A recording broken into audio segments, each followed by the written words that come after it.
বাড়িতেই আমি গজা বানাবো। আর এইভাবে একবার গজা বানালে আশা করছি বাজার থেকে আর গজা কিনে খাওয়ার দরকার পড়বে না। খেতে কিন্তু এতই ভালো হয় আর এত মুচমুচে কি বলবো, আর রসে একদম টইটম্বু। এখানে আমরা যেইভাবে বাড়িতে রুটি খাই সেইভাবেই আমি আটাটা মেখে নিয়েছি, মেখে রুটির মতন আমি বেলে নিয়েছি। আর ওপরে দিচ্ছি কর্নফ্লাওয়ার আর সাদা তেল, সেটা দিয়ে কিন্তু একটার পর একটা রুটি আমি চাপিয়ে দিচ্ছি। এইভাবে যেই আমার ছখানা মতন রুটি হয়ে গেছে তখন কিন্তু আমি রোল করে নিচ্ছি। এই দেখুন রোলটা করা আমার রেডি হয়ে গেছে। এইবার আমি এখানে একটা ছুরি নিয়ে নিচ্ছি, ছুরি দিয়ে আমি কিন্তু প্রথমে একটু কেটে বাদ দিয়ে দিয়েছি, এইবার কিন্তু আমি গজার আকারে কেটে নিচ্ছি।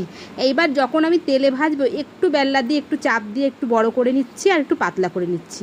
কড়াইতে গজাগুলো এবার আমি ভেজে নেব, যত হালকা আছে ভাজবো তত গজা মুচমুচে হবে আর খেতে কিন্তু ভালো হবে। এইবার আমি কিন্তু চিনি শিরাটা বানিয়ে নিচ্ছি। 1 কাপ চিনি দিয়েছি আর এখানে দিয়েছি 1 কাপ জল আর দিচ্ছি এলাচ। এইবার চিনি শিরাটা এদিকে হতে লাগুক আর এদিকে কিন্তু গজাগুলোকে আমি ভেজে ভেজে তুলে নিচ্ছি। এইবার চিনি শিরার মধ্যে গজাগুলো দিয়ে দিলেই রেডি হয়ে যাবে গজা। আর আপনাদের কথাটা বলে দিই, আপনারা যদি বেশি মিষ্টি খেতে চান এখানে কিন্তু আরেকটু চিনি শিরা বানাতে পারেন। আমি এখানে খুব একটা মিষ্টি খাই না, তাই জন্য অল্প করে চিনি শিরা বানিয়েছি। আর যেটুকু বানিয়েছি সেটাই কিন্তু আমার গজাগুলো পুরো মুচমুচে হয়ে গেছে আর খেতেও কিন্তু কি ভালো হয়েছে আপনারা দেখতেই